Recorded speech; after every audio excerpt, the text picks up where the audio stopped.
Magandang hapon, narito na mga balita sa inyong PRTV News Break. Update muna tayo sa dinaanan ng bagyong Basyang sa Surigao, unang naglandfall ang bagyo. Alamin natin ang naging epekto nito sa mga kababayan natin doon mula sa report ni Reynaldo Bernaldez. Matinding pinsala ang iniwan ng bagyong Basyang sa ilang bahagi ng Surigao matapos ang halos walang tigil na pagbuhos ng ulan simula kahapon sa Barangay Uslao, bayan ng San Francisco. Rumagasang tubig na may kasamang putik sa bahagi ng kalsada dahilan upang pahirapan ang pagtawid sa mga motorista. Patuloy pa itong inaayos ng lokal na pamahalaan. Ayon sa ilang residente, ang hindi patapos na kalsada sa itaas ng bundok ang posibleng sanhi ng mudslide. Dagdag pa nila, matagal nang nagkaroon ang ganitong insidente dahil daw malambot ang lupa sa bundok, lalo na kapag malakas ang ulan. Samantala, sa ibang bahagi ng Surigao, nakaranas din ng pagbaha ang mga residente. Pumasok ang tubig sa kanilang kabahayan at umapaw ang mga daanan at ilog. Dahil dito, agad inilikas ang mga residente sa ligtas na lugar sa tulong ng City Disaster Risk Reduction Management Office, Bureau of Fire Protection, Philippine National Police at Philippine Coast Guard, alinsunod sa kautusan ni Surigao City Mayor Pablo Dumlao. Sa kasalukuyan, unti-unti nang ibinalik ang mga evacuee sa kanilang mga tahanan. Abala rin ang mga residente sa paglinis ng kanilang mga kabahayan na pinasok ng baha. Mula sa FMR Surigao, Reynaldo Bernaldez. Inamin ni dating Senate President Franklin Drilon na hindi siya magtataka kung suspindihin ng mga kapwa mamabata si Senador Bato de la Rosa. Ito'y dahil sa hindi nito pagsipot sa mga sesyon ng Senado. Sabi pa ni Drilon, hindi na rin siya magtataka kung suspindihin ang tinatawag na emoluments o yung sahod ni de la Rosa. Hindi rin maikumpara ang sitwasyon ni de la Rosa kay Representative Laila de Lima na nooy senadora na hindi rin nakadadalo noon sa mga sesyon ng Senado sa panahon ni dating Pangulong Rodrigo Duterte. Binigyang diin ni Drilon na pinipigilan si De Lima ng Administrasyong Duterte noon para makadalo sa mga sesyon sa Senado. Hindi po ako magtataka if at a certain point, dahilan po sa, tama nga naman, na hindi sumisipot si Senator Bato sa Senado, isuspindihin na nila ang emoluments ng isang senador. Dagdag bawas sa singil ang ipatutupad ng oil company sa susunod na linggo. Ayon kay DOE Oil Industry Management Bureau, Assistant Director Rodela Romero, base sa 4 na araw na trade monitoring sa Minoplatz, Singapore, posibleng 10 centimos na rollback ang ipatutupad sa kada litro ng gasolina, habang tataas ng 30 centimos kada litro ang iaakyat sa diesel at 5 centimos sa kerosene. Posible pa itong magbago base sa huling araw ng trading. At yan ang mga balitang nakalap ng inyong PRTV News Break. Live kami sa Free-to-Air, Beam Channel 31, Signal Channel 31 at sa YouTube. Tumutok din sa aming social media accounts sa Instagram, Facebook at TikTok sa @PRTV Prime Media. Ako po si Maan Macapagal. Magandang hapon.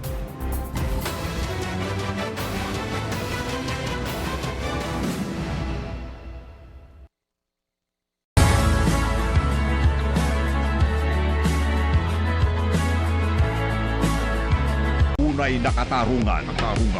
Sasagutin ni Attorney Noel Del Prado ang inyong mga katanungang legal.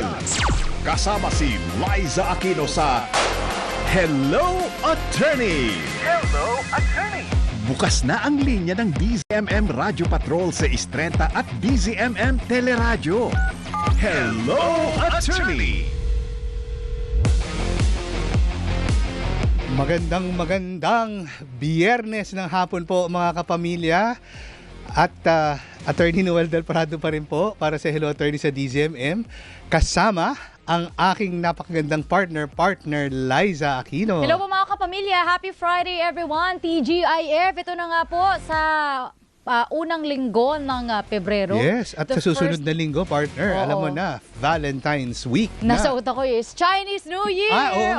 Una pa. Para sa mga katulad pa pala, ko. 17. Oo, yan yung mga inaabangan po natin na mga at holiday events. Yun, partner. Oo nga, alam mo kapag ikaw ay nasa news gathering, alam mo na holiday. Hindi partner, kapag February, alam mo na agad kung ano yung mga inaabangan mo malalaking Ay, mga tama. balita. So meron kang Valentine's Day, isip ka ng feature story dyan. Meron kang Chinese New Year, isip ka ng feature story dyan. Meron ka pang EDSA People Power Anniversary. It's the 40th for, Oh, wow. for this year. So milestone anniversary. Meron na naman tayong mga ganap sa kalsada. So alam mo, as a journalist, na jam-packed ang magiging February na ating mga kapamilya. But of course, doon sa mga nakikinig na nanonood na wala naman pong inaasang trabaho that time, holiday yung ilan sa mga yon. Correct. Chinese New Year sa holiday. I'm not sure with February 25. Parang hindi na declare. Oo. Okay. Pero yung mga bagets ata, I think wala pa rin pasok Baka, ng Feb oo. 25. So, yan yung mga mamarkahan nila, nakangiti sila, walay pasok, ganon, di ba? Pero speaking of walang pasok, may mga ilang lugar din po sa ating mga kasamahan po dyan sa Visayas ang wala rin pasok dahil nga po dito sa Bagyong malakas Basyang. na pag-ulan at hanging dala ng bagyong Basyang. So, iba yung pag-iingat po sa lahat ng mga kapamilya po namin nakatutok. Diyan po at nakikinig, diyan po sa may area ng Visayas and Mindanao. God bless you all and of course, tutok po sa DZMM para sa mga live updates. Higil po sa mga sitwasyon sa ilang mga naapektuhan po ngayon ni Bagyong Basyang. But of course, just to inform you guys, working holiday. Web 25. So, ibig sabihin, wala pong holiday kasi Oo. working. Ano ba yan? So, wala tayong Ang double pay. aabangan po natin, non-working holiday. Oo. Yun ang totoong holiday So po. wala na, deadbahin na natin ang Web 25 fighter. Well, anyway, sa akin po, enjoy po muna natin na nairaos po natin ang buong first week ng February. Good job, you guys! Siyempre po, hello din po sa lahat ng mga nakatutok ngayon sa Sky Cable Channel 26. Magandang hapon po sa inyong lahat. Ilang oras na lang, weekend na para sa atin dito sa Pilipinas. Pero syempre, sa Amerika po, baka po Thursday pa lang po sa inyo. But of course, nonetheless, makisama na po kayo sa aming talakayan dito po. Magandang hapon, umaga, gabi, dyan po sa mga nakatutok sa I1TFC, the Filipino channel worldwide. Hello po sa inyong lahat. Partner, sa patay na papanood. Napapanood din po tayo ng sabayan sa The Filipino Channel, I1TFC app, YouTube Live, Facebook Live ng DZMM Teleradyo. At syempre, hello po sa lahat ng mga nasa kalsada po ngayon. Nakikinig dito sa... DZMM numero 1 sa aksyon. Dito po yan sa Metro and Mega Manila. At dahil nga po Biyernes ngayon, siksik na po natin sa isang oras sa talakayan lahat ng mga questions at messages po ninyo. Ano mga kapamilya, ipadala nyo na po yan sa aming pong hotlines. 0919-278-3000 po yan. At pwede rin po kayo maging live caller sa 8924-4101, locals 5671, 5672 at 5673. Kaya po, Tawag na! Text na!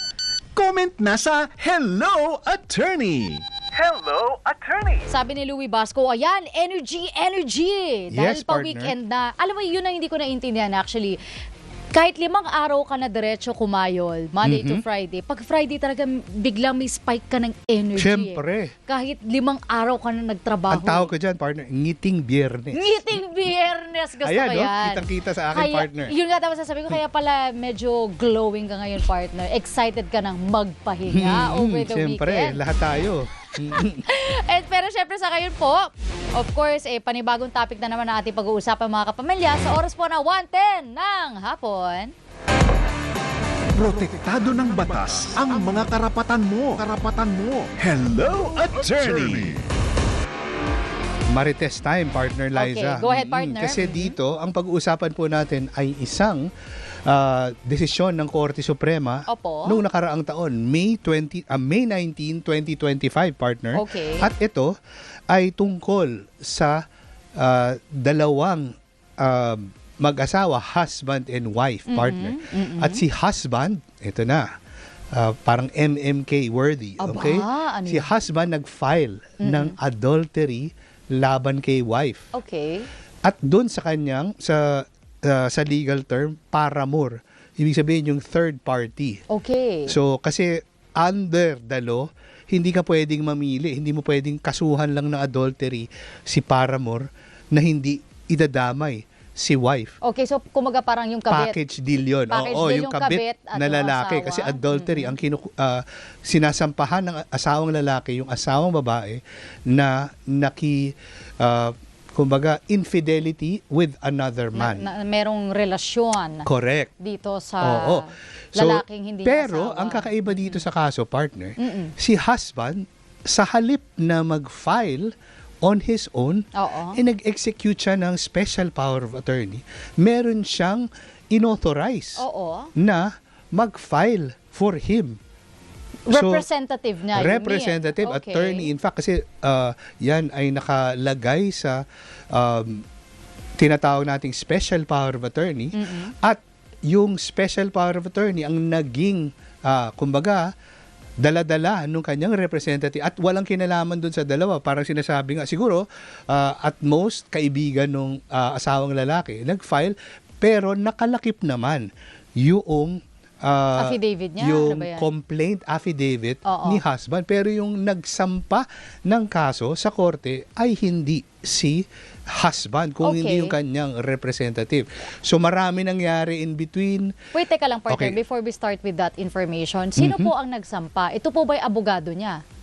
Okay, siyempre merong nakapirmang abogado, pero ang nagsampa mismo, ang tumata Yung literal na pumunta sa complainant, fiscal, correct, oo. at nanumpa na sinasabi niya, ako ay otorisado ng asawa nitong kinakasuhan ko. So representative lang talaga siya. Okay, hindi siya legal hindi siya legal counsel. Kung tutuusin, partner, attorney in fact, so legal representative din siya. Okay. Pero kasi iba yung, kumbaga siya yung kliyente ng abogado nag-file. Hindi siya necessarily abogado. Okay. So parang ganun. Okay. So parang ano din, di ba yung mga special power of attorney, partner Liza, ikaw ang special, heto ang special power of attorney, ipirma mo ko dyan sa Sa mga- deed of sale. okay. Pwede yun. Pero mukha, sa sinasabi ng Korte Suprema, ngayon, kung Oo. adultery ang ikakaso mo, hindi papasa ang pagiging basta representative. Kailangan Oo. yung aggrieved spouse Oo. ang magpa-file. Bakit? Kasi nag-cite naman ang Korte Suprema, hindi naman ito hinugot sa hangin. Kasi ang batayan talaga dito, partner, ay yung batas. At pag sinasabi nating batas dito, pinag-uusapan natin itong revised rules on criminal procedure. Okay. Kasi daw, ang sinasabi, nahanap ko yung ating... Ang sinasabi, kapag ganito pong klase ng mga krimen, Mhm. ay dapat po yung diretsong aggrieved. Correct. Yung naagrabyado lang ang pwedeng hindi siya magsampa. pwede through Okay. a representative. Pero teka, hindi ba public crime ang adultery? Hindi. Yung pa, Yun, ang ganda okay. ng tanong mo, partner. Kasi Okay. sinabi doon ng Korte Suprema na itong adultery ay isang private crime. Ibig sabihin po, pag sinabi natin na private or classified as private ay isang krimen, ibig sabihin nun, partner, ay limited lang sa naagrabyado at nang agrabyado Correct. ang sampahan ng Oo. kaso. At ang, kumbaga, isa pang limitasyon nun, dapat siya mismo ang magfa-file. So Okay, ngayon, may clue na okay. tayo na posible, hindi lang dito sa kaso, hindi lang dito sa criminal case for adultery, applicable ito. Pero lalo Okay. na, kasi na-cite din dito yung mismong pinagbabatayan sa revised penal code. At Okay. maganda, basahin natin eksakto ano ba yung sinasabi partner. ng batas dito. So una, sinasabi natin, di ba, criminal procedure. So ito na, hanapin ko lang dun sa mismong desisyon na dito ay, ayan, okay. Dito sa Rule 110, Rule 110, Section 5 of the Revised Rules of Criminal Procedure, sabi, the crimes of adultery and concubinage, so applicable Pareho, din siya, okay, shall not be prosecuted except upon a complaint filed by the offended spouse. So si husband or si wife in the case of an adultery and concubinage case, criminal case po ito, hindi po papayagan through a representative. Kahit na nga siya ay armed with a special power of Kahit pa attorney. siya ay nanay nung representative. Wala. Okay. Okay, hindi pwede. Dapat siya talaga. Okay, isa pa. Meron pang isa pang legal basis. Article 344 Okay. ng Revised Penal Code. Ito naman ang sinasabi. Okay?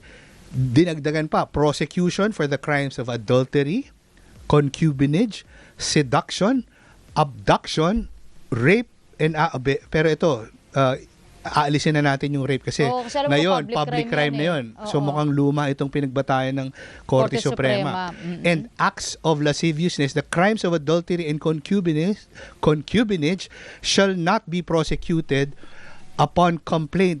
Yun lang pala. So talagang adultery and concubinage, malinaw din sa Article 344. So, dalawang ano lang. Correct. Okay, At alright. dito rin, inulit yung sinasabi na the offended party cannot institute criminal prosecution without including both guilty parties. So, yung spouse and yung paramour. Okay. So, hindi pwedeng magalit kayo damay-damay sa yan. kabit lang. Correct. Dalawa yan. Hindi Yes, naman isa partner. lang yan sa paggawa ng ganitong klase ng kababuyan. Ito palang question ko dyan, partner. So example po, nagsampa sila ng kaso. Okay. Kailangan po ba as well na ang complaint affidavit mo, ang nakasalaysay doon, ay sarili mong karanasan, na witness mo ang nangyari? Correct.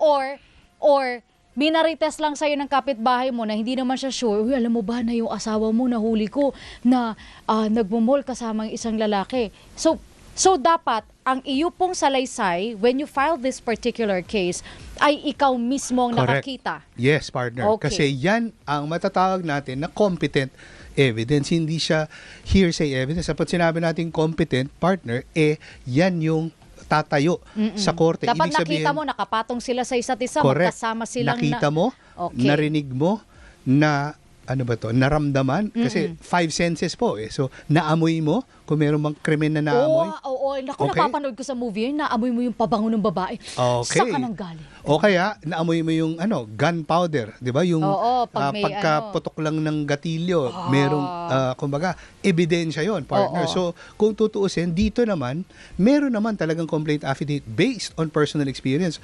So, hindi yon naging issue. Ang naging issue lang talaga dito, yung filing through a representative. Bakit So, kaya, no? yun nga. Pero wala doon sa desisyon, napaka-ikli nung desisyon. Eh. So, Oo. kumbaga, yun lang yung tanging legal issue na nakarating sa Korte Suprema. Okay, question ko dito is, ngayon po na ito yung naging desisyon ng Korte Suprema, pero ang sinasabi ko po kasi ng Korte Suprema dito, mga kapamilya, ay mali lang yung proseso ng pag-file niya ng kaso. Hindi naman din sinasabi ng Korte Suprema na walang substance yung mga hinain niya. Correct. So follow-up question ko dito is, okay, nagkamali ako, dapat pala ako na nagsampa. Pwede ba with the same evidence, ikaw magsampa ngayon? Correct, partner. Pwede, Walang pero... prescriptive. Oo. Hindi, meron. Lahat naman ng krimen may prescriptive period, pero hindi lang naglo-load. Mamaya, hahanapin ko. Pero ilang taon dapat bago mag-prescribe ang crime Okay. of adultery and concubinage. Pero quick question lang dito. Example ngayon, lumabas yan, di ba? Rejected. Dahil nga mali yung procedure niya ng pag-file. Pwede ba ngayon at this hour, mag-file siya ulit? Okay, nahanap ko na, partner. 10 years. Okay, 10 years ang prescriptive period. Ibig sabihin, itong kaso, partner, Oo. ay na-file nung 2022 sa aking pagkabasa. Hindi So ko lang pwede pa mahanap niyang ngayon. i-refile. At ngayon, lumabas na kaagad, 2025. So, 2022, pero kasi nakalagay dito, the 10-year limitations begin from the day the crime is discovered by the offended okay. party. Ano Pero, nakalagay partner, dyan? Anong year niya na-discover? kasi walang yung nakalagay. filing lang dito ang Okay. 2022 eh. So Okay. at yung MTC RTC decisions nag-start noong 2024. So mabilis naman yung trial, mga 2 years. So yun lang kumbaga pwede, yes, kahit na na-dismiss na dahil technicality, maling procedure. Walang double jeopardy na ganyan, di ba? Na Okay, law dyan. magandang tanong din yan kasi yun ang isa pang depensa, partner. Pero kasi nga, yan ay medyo technical na, ibang usapin at hindi yun ang issue dito sa Oo, sa kaso na to. Pero posible yun, partner. Iniisipan ko lang din kasi ng pwedeng paraan itong lalaki. Na agrabyado ka, gusto mo igiit ang iyong karapatan bilang asawa, tas ginawa to ng Korte Suprema sa'yo kasi ito po ang batas. So ano lang mga pwede mong measures na gawin next time? So pwedeng i-refile, pero yun nga, ang defense can just easily say na Correct. wala ka namang bagong mga ipinipresentang ebidensya kung pareho lang din. Yes, partner. Why would the court waste their resources going Correct. to trial and assess this again, going through preliminary investigation Correct. again? Dadaan ba sa PI to ulit? Oo, kasi kumbaga kailangan itong Step one ka i-refile. ulit. Oo, pero Okay. partner, ito yung isa pang usapin kasi lagi na kumbaga yung kagaya nun, halimbawa yung gawin na natin halimbawa yung desisyon doon sa impeachment 'Di ba? Meron Okay. nagsasabi tama 'yan, meron Teka, nagsasabi. may dalawang impeachment na partner. Hindi, ito yung dinesisyonan na with finality kasi okay. on VP. motion for VP reconsideration. Sara, okay. So marami nagsasabi na hindi kami sang-ayon dyan or mali yan. So Oo. kung tutuusin mo, kahit ano pa yung sabihin natin, ngayon na meron ng Supreme Court case, Yes. yan na yung batas, partner. So ibig sabihin, hanggang hindi yan na-overturn ng Supreme Court or walang ibang development sa batas na ipasa ang Kongreso natin, Senado at House of Representatives, ay yan ang mananatiling, kumbaga, existing or applicable law as of today. So parang ganun. Okay. Parang kung titingnan nyo lang din mga kapamilya, no, ito pinag-uusapan natin na yung lalaki, nakita niya na may kabit yung babae niya, sinubukan lang mag-file ng complaint pero ibang representative yan. So on a technicality kaya natanggal yung kaso niya. Parang the same din with the impeachment ni Vice President Correct. Sara no? So na-dismiss dahil may technicality, hindi yan ang dapat mong pinagdaan ng procedure. So walang comment or walang ruling on the substance ng substance. Oo, kasi partner, kagaya no, Grabe, no? Wala lang. relax lang. Partner. Grabe lang ang batas, napaka-tedious. Kailangan step by the step mo siyang susundan. Ayun nga. Yan Kaya ang nga, takeaway ko eh. mahalaga, partner, alam natin ang batas. Kasi nga, hindi naman depensa, hindi naman tatanggapin ng korte yung paliwanag. Hindi ko po kasi alam yung Oo, batas. tama. Kaya kailangan manigurado tayo, kumonsulta tayo sa abogado kung kinakailangan. Oh, and that's why magandang pinag-uusapan po ito. No? And that's why lagi kayo nire-remind ni attorney, di ba? Okay, attorney, may problema ako. Ano dapat kong gawin? Lagi niya sinasabi, daan ka ng barangay. Correct. Kasi may kailangan muna kayong prosesong Yes. pagdaanan. Hindi pwedeng basta-basta, bara-bara, didiretso ka sa ahensyang gusto mo. Correct. Case-to-case basis yung mga Yes, ganyan, partner. di ba, partner? If it's regular filing, iba din ang proseso. Yes. If may mga ganito kang klase lang ng mga kaso na 6 years pababa ang parusa, saan ba dapat pupunta? Correct. So, kumbaga parang kailangan makinig talaga kayo sa Hello Attorney Monday to Friday, 1 to 2 p.m. Agree. Talaga, agree ako bago doon. uminit ang ulo ninyo, magtanong muna talaga kayo anong dapat na gawin. Correct. Kasi pag nagkamali ka, pwedeng ma-dismiss ang kaso, wala kang mag-iit na karapatan mo dito. Correct, kasi hindi sapat na alam mo yung iyong karapatan. Dapat alam mo rin paano igigiit yung karapatan. Ayun, natutuwa lang ako na may mga ganito tayong mga discussion. May this be a reminder for everyone, 'di ba? Kapag may mga gusto tayong ilapit sa korte o tamang ahensya, may tamang procedure diyan. Correct. At saka resibo, ebidensya, resibo. Yan po ang mga paulit-ulit po naming mga paalala. Sa ngayon po, ay kailangan magbigay kami, literal, sa daan sa ilang mga paalala, mga kapamilya. Kung kayo po may katanungan po sa ating programa, ang aming pong hotline 0919-278-3000. Habulin po natin yan mga kapamilya bago po mag-alas-das ng hapon. Ano? Ako po si Liza Aquino kasama si Attorney Noel for Hello Attorney. Pero sa ngayon po ay magta-time check po muna tayo mga kapamilya. Partner. Ang Philippine Standard Time ay 1:24 ng hapon. Hello, Attorney sa DZMM. Mga pangyayaring mahalaga. Ora-orada, ibabalita. Narito na ang mga balita sa inyong PRTV News Break. PRTV News Break sa PRTV Prime Media. Pagtaas ng bilihin? Meron tayong gustong pabagsakin. Siyempre, presyo ng bilihin. Kaya na. Anong take mo? Transportasyon? Talagang may problema tayo sa mass transportation. Anong take mo? Sa grumagrabing pagbaha? Tayo rin ay may ambag. Anong take mo? Easy ka naman dyan. Sa bawat issue ng bayan, anong take mo? Lunes hanggang Biyernes, 4:30 p.m. sa PRTV Prime Media.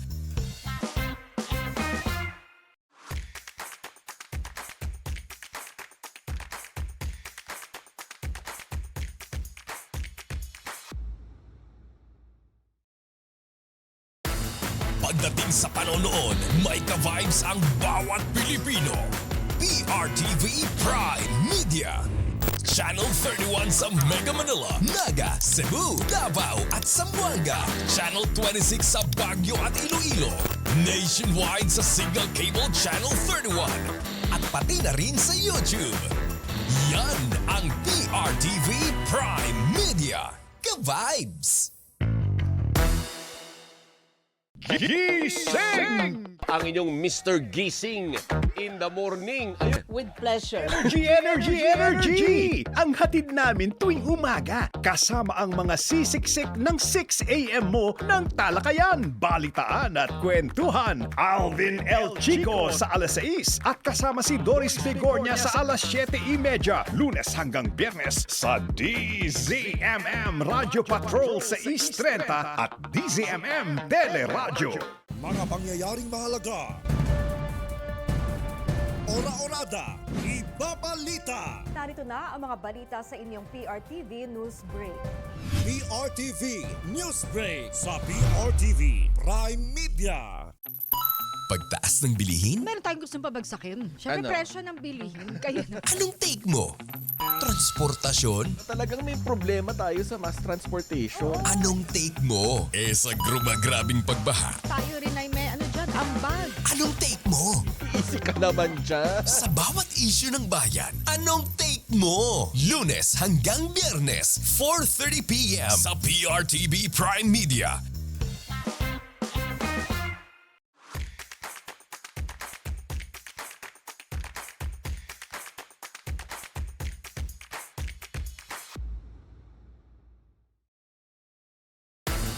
Pagdating sa panonood, Patrol 630 at DZMM Teleradyo.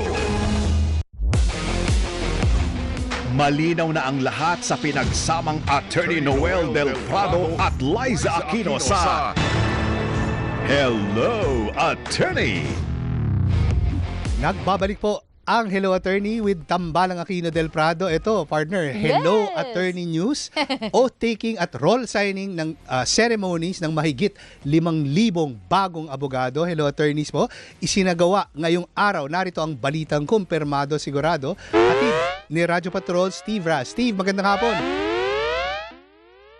Magandang hapon, Attorney. Formal nang nanumpa at lumagda sa Roll of Attorneys ang kabuuang 5,572 sa 5,594 na pumasa sa 2025 Bar Examinations sa Philippine Arena sa Bulacan ngayong Biyernes. Sa seremonya, binigyang pugay ni Associate Justice Amy Lazaro Javier, Chairperson ng 2025 Bar Examinations, ang mga bagong abogado sa kanilang lakas ng loob, tiyaga at matibay na determinasyon. Hinikayat din niya ang mga nakapasa na piliing maging mabuting tao dahil ito rin ang magbubuo ng mabuting abogado. As always, choose to be good. Let us always be good. We must reject the idea that our newly acquired title has made us special. Lawyers are not special. Dagdag pa niya, ito ang kauna-unahang pagkakataon na piniyagang makatabi ng mga bagong abogado ang kanilang mahal sa buhay sa nasabing seremonya. Una lang sinabi ng Korte Suprema na mula sa record high na 13,193 admitted applicants ng 2025 bar exam, naitala rin ang pinakamaraming bilang ng mga kumuha noong unang araw na umabot sa 11,437 examinees na nagtala ng 48.98% na passing rate. Yan ang balitang kumpirmado. Sigurado, ito ang Radyo Patrol, Steve Raz, DZMM. Maraming salamat, Steve Raz. Samantala, pagsipa kay Senator Amy Marcos bilang chairman ng Committee on Foreign Relations, isa sa dahilan ng pagsusulong ng kudeta sa Senado, ayon po yan kay Senate President Vicente Soto III. Narito ang balitang kumpirmado sigurado mula sa Senado, hatid ni Radyo Patrol Robert Mano. Robert. Nilinaw ni Senate President Vicente Soto III na hindi nila inalok ang plano na gawing Senate President si Senator Loren Legarda bago ang 2028 elections para mapigilan ang tangkang pagpapatalsik sa kanya. Dahil ang alam daw ni Soto, di naman talaga nakabuo ng sapat na numero na 13 boto pataas ang minorya para patalsikin siya sa pwesto. Sabi ni Soto, na pag-usapan lang talaga nila ng ilang mga senador na taga-mayorya ang ideya na ihalal bilang unang babaeng Senate President si Legarda at pabor siya dito oras na matapos ang diskusyon sa 2027 budget. Ang tingin lang niya na sanhi ng pag-aalboruto sa minority bloc ay nang mapalitan si Senator Amy Marcos bilang chairman ng Committee on Foreign Relations at ang draft report ng Blue Ribbon Committee sa flood control anomalies. Nasabi raw ito sa kanya ng mga nakausap niyang ilang miyembro ng minority bloc. Aminado naman si Soto na dahil sa issue ng kudeta ay napabayaan ng mga bagay na dapat unahin sanang talakayin sa Senado gaya ng resolusyon laban sa ilang opisyal ng Chinese Embassy at maging ang pagpasa ng Independent People's Commission. Yan ang balitang kumpirmado, sigurado, ito ang Radyo Patrol. Robert Mano, DZMM. Maraming salamat, Robert Mano.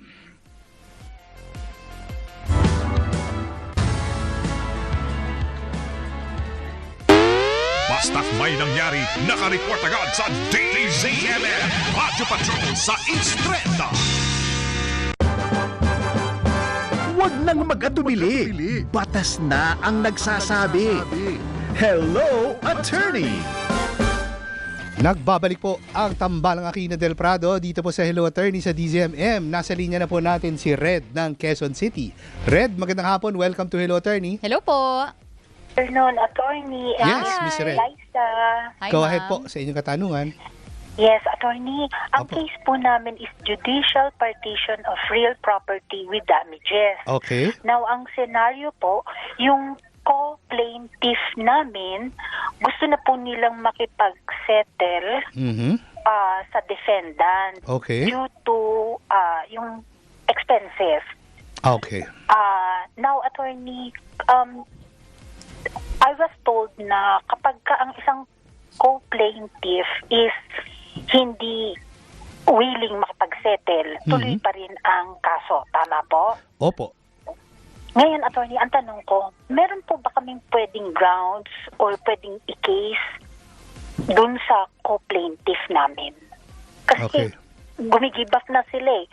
At ayaw nilang, wala daw silang pang-share na sa expenses. So, kung ipupush ko daw, shoulder ko na lahat yung succeeding expenses. Okay. Kasi po, Ma'am Red, ganito po yan. Yung kaso po na ito, unang-una is a civil case, hindi po ba? At karapatan po ng kahit na sinong partido kung gusto niyang makipag-settle, kahit po yung inyong defendant dyan sa civil case na yan, anytime ayaw niya na magtuloy sa kaso, pwede siyang makipagkasundo sa inyo. Ganon din kayo. So wala pong pilitan yan. So kung tutuusin, batay lamang po ito sa limitadong impormasyon. Kung iniisip nyo po nakasuhan yung kasama ninyo kasi parang nangako sila na magkasama kayo hanggang dulo. Yes Di po ba? Pero yun kasi naman po, yung kanilang dahilan, halimbawa, wala na silang ilalabas na pang-expense. Kasi kung tutuusin po, halimbawa, dapat nakapag-usap po kayo. Halimbawa, pwede rin kasi na kayo ang magpapaluwal, mag-a-advance ng expenses at pag nakakolekta na kayo pare-pareho, pwedeng ibawas doon sa share nila yung naiabono ninyo. Hindi po ba? Pero kasi ito po ay kasunduan between and among co-plaintiffs. At hindi rin po iyan, kumbaga, pwedeng ipilit ng isa sa isa. So, kumbaga dito, parang mas inclined o mas gusto nung inyong kasama na nag-file na makipag-areglo na lang at kumbaga kung tutuloy man yung kaso ay doon sa portion na hindi kayo pumapayag. Halimbawa doon sa share ninyo, hindi naman pwedeng i-waive yon ng inyong co-plaintiff. Kasi kung gusto niyo ituloy talaga yung kaso ninyo, malaya naman po kayo. At tandaan po natin dahil nasa korte na po ang inyong kaso, ano man po ang mangyayari dyan, ay kailangan na may basbas, may approval ng huwes. So, bagamat ito yung kagustuhan ng mga partido, kahit nag-agree na nga yung parehong side, depende pa rin po yan. Ipapa-approve. Kahit na nga po, meron ng ready na amicable settlement, isasubmit pa yan sa korte for approval. Hindi po automatic. Wala pong mangyayari sa kaso na hindi inaaprubahan ng huwes doon na dumidinig po sa kaso. Ms. Red? Attorney, pwede pong follow-up? Sige po. Kung just in case naman po, magkaroon kami ng kasunduan ng co-plaintiff ko na I'm willing na magpaluwal muna. Anong document po ang kailangan namin? Ano lang po yan, agreement. Ang suggestion nga, kagaya ng paalala po ng aking partner Liza kanina, isulat po natin yan at kung meron kayong kasunduan, i-notaryo po natin. Para halimbawa na makakuha na kayo, makakolekta, kumbaga, hindi lahat mapupunta doon sa, kasi bawas na dapat yung share niya, hindi po ba? Yes po. At siguro maganda na rin na ipagbigay alam sa korte para pero karaniwan kasi ina-award lang yan ng korte sa mga plaintiffs. So meron na kayo presumably kung walang naka-stipulate na porsyento ng hatian equal shares, hindi po ba? Pero maganda na lagi kayong kumbaga arm para yung napagkasunduan ninyo biglang nakalimutan, hindi, meron kaming resibo at itong resibo na ito ay public document, legally binding between your between the parties, pero in this case between co-plaintiffs. Attorney, simply promissory note will do? Hindi.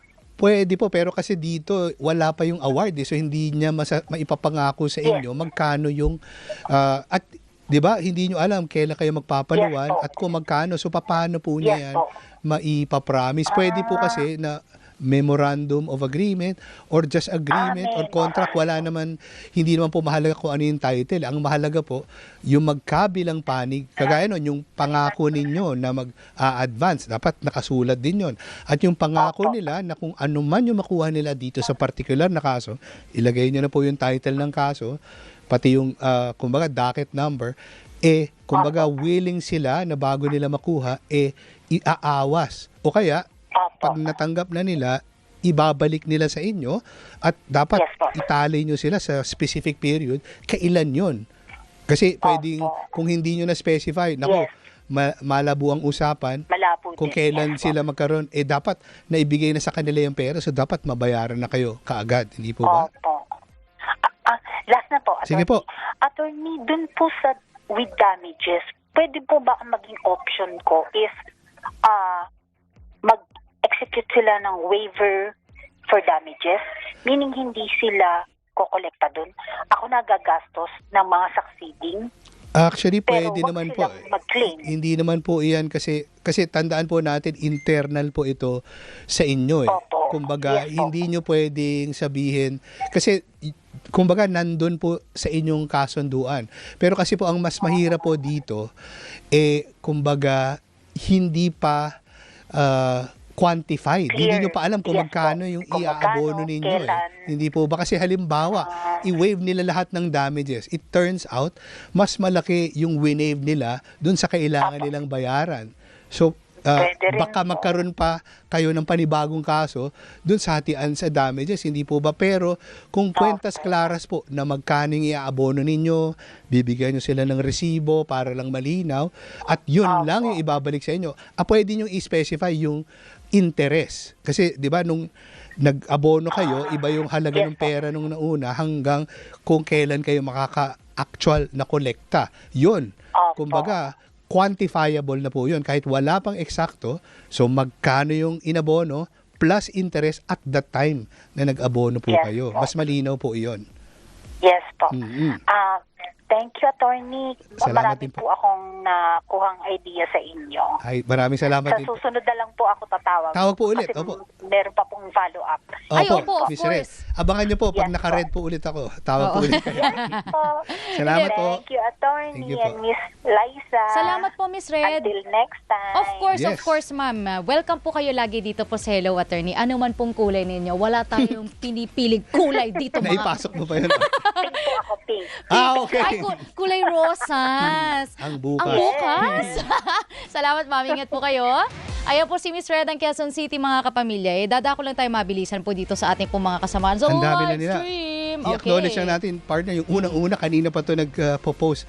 Si Ea Engine, sana tama yung pag-pronounce namin. Sabi niya ay, hinawala yung kanyang post na sabi niya, idol ka daw. Pati na si Attorney Noel. So, nadamay na ako sa pagiging idol Ako mo. po, si Attorney Noel. Watching from tunay na Pasay Lodi. City po. Hello po sa inyo. Happy Friday po sa inyo. Ay, mag-happy birthday na rin tayo Happy kay Miss birthday. Jennifer. Yes, Miss Si Ma'am JB. Hello. Happy birthday sa iyo. Opo, Happy 18th birthday sa iyo. Hindi, totoo. Yun dapat ang sasabi ko. Mukha, hindi tumatanda ang Yes. mukha ni Madam. Ilang taon ko ng katrabaho yan. At batiin na rin Talagang natin, hindi natin nabati ganda. kahapon, si Miss Joyce Mansay. Happy birthday kahapon. Oh my God, si Baby George, isa pa yan. Hindi ko naintindihan bakit yung mga tao sa teleradyo hindi tumatanda yung mga mukha eh. Kasi po, Hulaan mo. masaya. Actually, totoo Masaya yan. po Kapag dito. mahal mo ang trabaho mo daw talaga Correct. Oo. Ito nga yung tawag dito, yung isa pang nagbo-birthday ngayon, Ala, nawala. Ano po, ayun, kapatid ko po.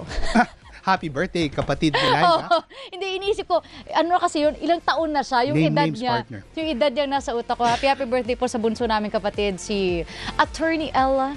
Nasa Hi, hello, California. Attorney Ella. Happy Nasa birthday. ibang bansa po siya. But yun po maligayang kaarawan po sa aking kapatid. If tama ako, alam ko 29 na siya double check ko lang yung edad niya. Basta yun. Legit naman, verified naman to na kapatid ko siya, partner. Kumpirmado sigurado yung partner. Happy birthday sa'yo, I love you. Happy birthday! Thank you guys! Ito Hello na din po tayo sa kina mga Sergeant nasa live Putik, stream. Estrella Garcia, Islao from South Korea, Yam Yam, Yum yum. Vina Hermohino from Subic Bay, Zambales. Ay, partner, sorry Yes, to partner. cut you. Si Elvira Katangay, paano po kayo pwedeng ma-reach for personal legal advice? You can text us po sa aming hotline 0919-278-3000 po para po diretso po makita, mabasa ni Attorney Noel ang inyo po mga katanungan. Yes po, ma'am. At mga kapamilya, meron pong kumaga niluluto, inaayos po, partnership ng Hello Attorney with the Quezon City Integrated Bar of the Philippines. At ito, hindi lang po ito para sa ating mga tagapakinig na lagi nakatutok sa atin, para din po ito sa mga bagong abogado, kahit na medyo hindi ka na bagong abogado. Kasi po natatandaan nyo, pinag-usapan natin dito yung ULAS, yung Unified Legal Aid na programa Service. yung may required po kasi yung mga abogado. So, mga abogado, pwede rin po kayong mag-volunteer doon sa mga legal outreach activities ng Hello Attorney, at yan po ay makikredit sa inyong 60 hours to be completed until 1998. So, malapit na po yan. Mabilis ang panahon. So, magbibigay pa po kami ng karagdagang detalye pag na-plancha na po lahat. Ayun po, kaya abangan nyo po ang aming mga announcement in the coming days. But for now, partner, si Angel Fria, sa may katanungan po, ano po ang dapat kong gawin? May pinagawa po sa akin ng dati kong amo na 3 araw pong trabaho. So 3 days itong work na ito. Tapos na-extend. Umabot po ng 6 na buwan. Ngayon po, going 7 months na po ito.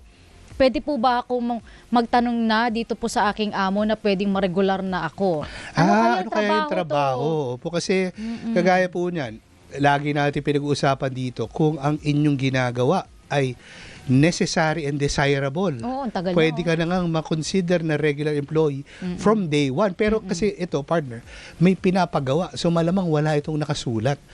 At yan po ang, kumbaga, protection po ninyo lagi bago po kayo pumasok. Pero kasi siyempre, partner, hindi naman sila on equal footing dito, di ba? Siyempre, kung meron trabaho, tatawagan ka, kung walang tawag. Ganon. So, kailangan po namin ng karagdagang detalye. At dito nga po, kumbaga hindi po kasing bilis. Kaya lagi po namin pinapaalala ni Partner Liza, dapat kompleto po ang impormasyon. Kasi po kung kulang yung impormasyon, parang naliligaw din po yung ating gabay at payo.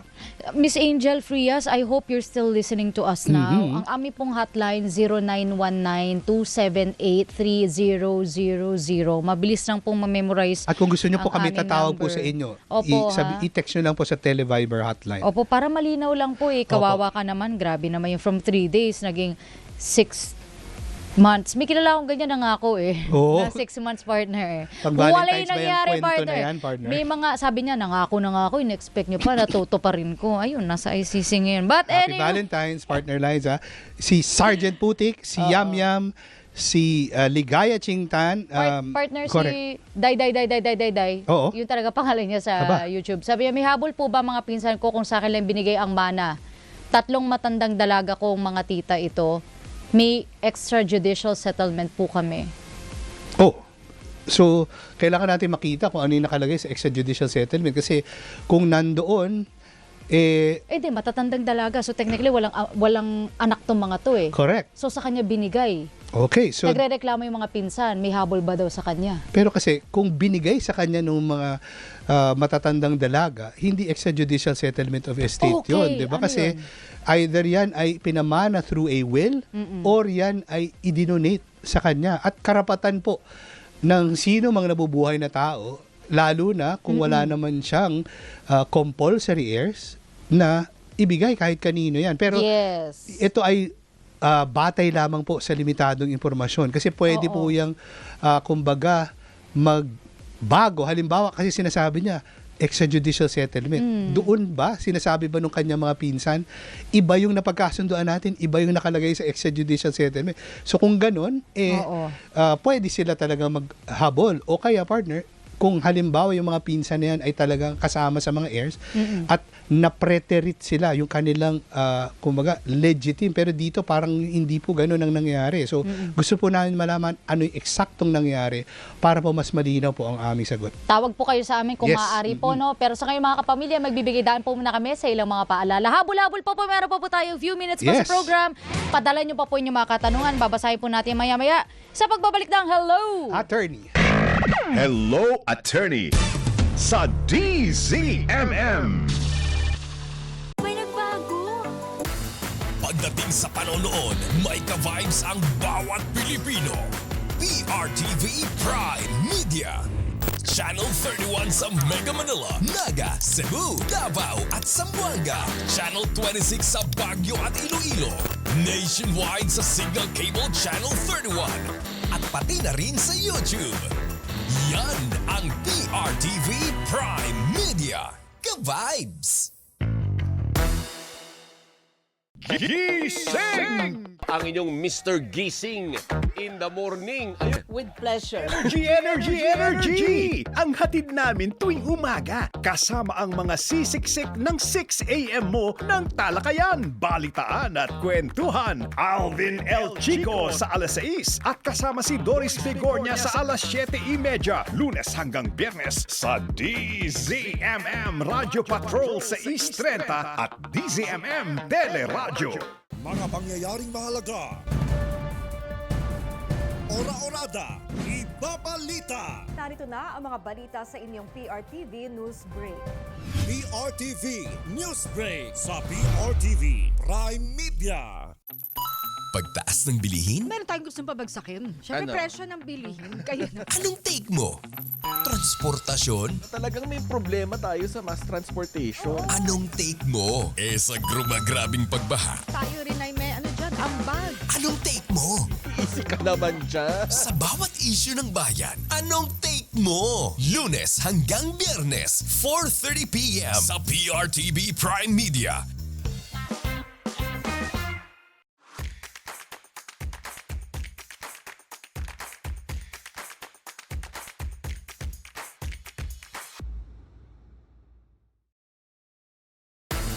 Pagdating sa panonood, may ka-vibes ang bawat Pilipino. PRTV Prime Media. Channel 31 sa Mega Manila, Naga, Cebu, Davao at Zamboanga. Channel 26 sa Baguio at Iloilo. Nationwide sa Signal Cable Channel 31. At pati na rin sa YouTube. Yan ang PRTV Prime Media. Ka-vibes! Gising! Ang inyong Danny Galang na nakatutok sa atin ngayon. Hello po, Attorney Danny. Hello, We hello. miss you. Hello, Attorney Danny. Napakabait po talaga naman. Yes, at napakagalang. Napakagalang. Totoo din naman talaga iyan, mga kapamilya. But of course, hello po muna. Balikan po natin si Yes. Day.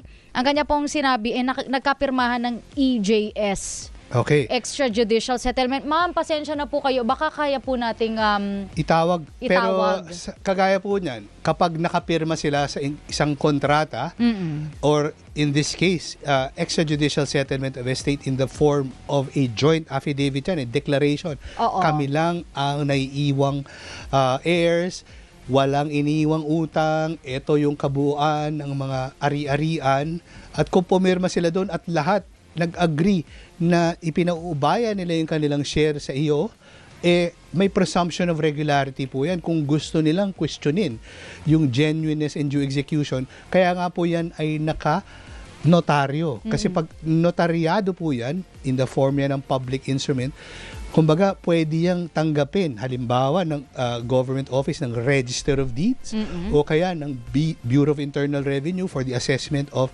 estate taxes at iba pang mga buwis. Okay. abangan po natin maya-maya yung follow-up question. Kasi para nagre-reply tayong siya teleserye real-time dito. Oo nga, May reply galing. siya real-time sa live stream. Thank you guys sa mga mensahe po ninyo sa ating pong YouTube channel. Ito po partner, ay meron naman po dito nagpapabati. Si Alfredo Turla, ang ating pong kasamahan sa Maykawayan, Hello. Bulacan. Siya po ay nanonood, nakikinig. God bless din sa iyo, From Maykawayan Alfredo. City, Bulacan. Hello guys. At ito, mas malapit, si Lucky Kevin ba to? Hello po from Paris. Wow, je t'aime Paris. Nakapunta ka na ba doon sa Paris? Yes, partner. Talaga ba? Pang Valentine's, dapat pumunta sa Paris. Kailangan ko lang talaga makakulimbat ng 200 million Maglakad-lakad pesos. sa lansangan sa Paris.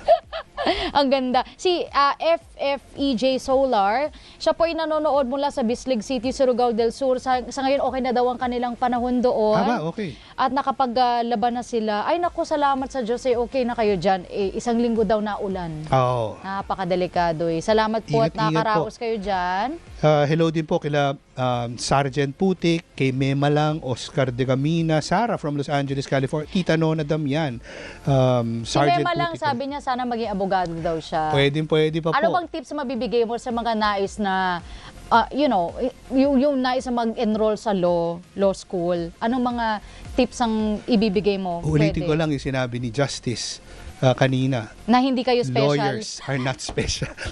Biro lang po. Pero kung gusto nyo po talaga, meron po ako mga kaklase nung panahon namin sa law school, naging teacher sila nung teacher namin sa law school. So, imagine po ninyo kung gaano kalayo yung edad. Pero dahil gusto nilang maging abogado, naging abogado sila. Walang imposible yan. No, Walang talaga. imposible. Oo. At nakikita natin, minsan fini-feature yung pinakamatandang bar taker, hindi ba? So 70 years old. Oo, so 'di ba? hindi pa po huli ang lahat kasi kumbaga kung hindi nyo man matapos, hindi naman kayo lugi. Or hindi kayo mag-take ng bar, at least mas marami kayong alam. At saka matatanggal yung what ifs. Correct. Minsan kasi marami tayong what ifs sa buhay. Yung kapag gabi na, hahabulin ka niyang parang multo. Parang what if ginawa ko na lang to?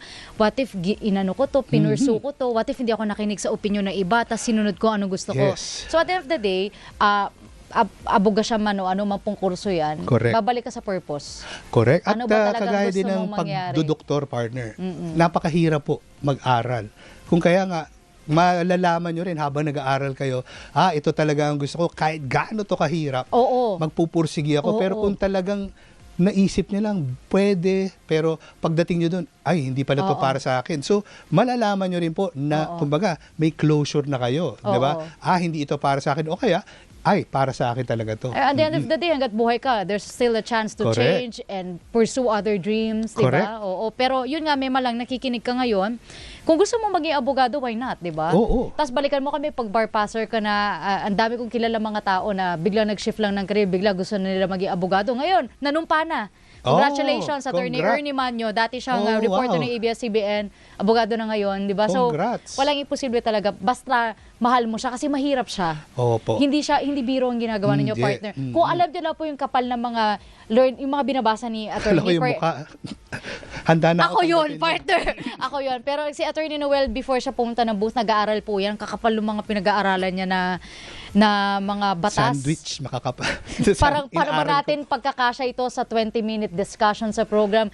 Ganun ang preparation niya everyday. And so is Doc Dennis Ngo, kapag Yes, nagbibigay siya ng libreng nakikita ko. medical advice. So, salute talaga sa lahat ng mga professionals katulad nyo. Hindi ko alam paano nyo na-memorize lahat yung mga ganyan, partner, per provision, so kudos sa inyo, guys. Si Ronel, 9769, nandyan na rin, partner. Si Estrella Garcia, sabi niya, uy, pwede ka pa ating Liza. Ayoko po mag-abogado. Nakita ko hirap ni Attorney Noel, it's making me realize na masaya na tayo sa trabaho. Sabi ni Doc Dennis, narinig ko, Doktor.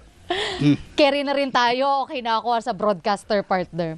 Okay. Si Dus Perez nandito na rin po. Siya ay lagi daw nanonood sa atin. Tita Nona Damian, nandyan na rin. Ulit.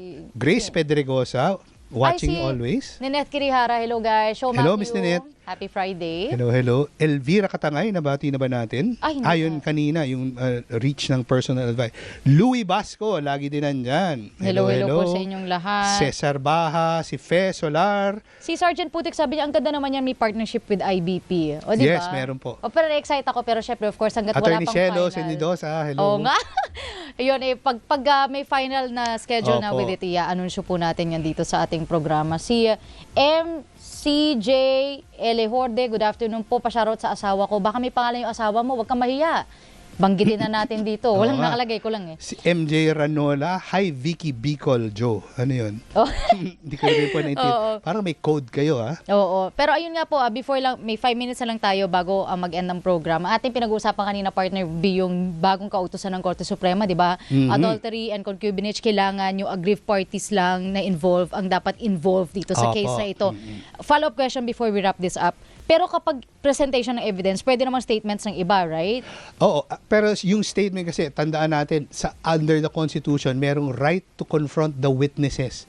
So, ibig sabihin, hindi sapat na meron kang written statement or nakapag-deliver or sumalang ka for direct testimony. Dapat merong cross-examination, minsan meron pang rebuttal, etc. etc. So, nahaba ng proseso. wag po ninyong problemahin yun dahil yun po ang trabaho namin mga abogado. Speaking pagdating sa of korte. abogado, di ba sabi ko sa'yo, mahilig ako magbasa ng mga maritas-maritas sa social media. Sige na. Merong grupo ng mga law students Na? nagre-reklamo. Na? Kasi araw-araw daw sila may oral recitation sa eskwelahan. Parang nasisiraan na daw sila ng bait dahil nga lagi sila nagpe-prepare. Welcome to law school. Actually, Opo. kaya kita tatanungin eh. So, ganun talaga? Yes, partner.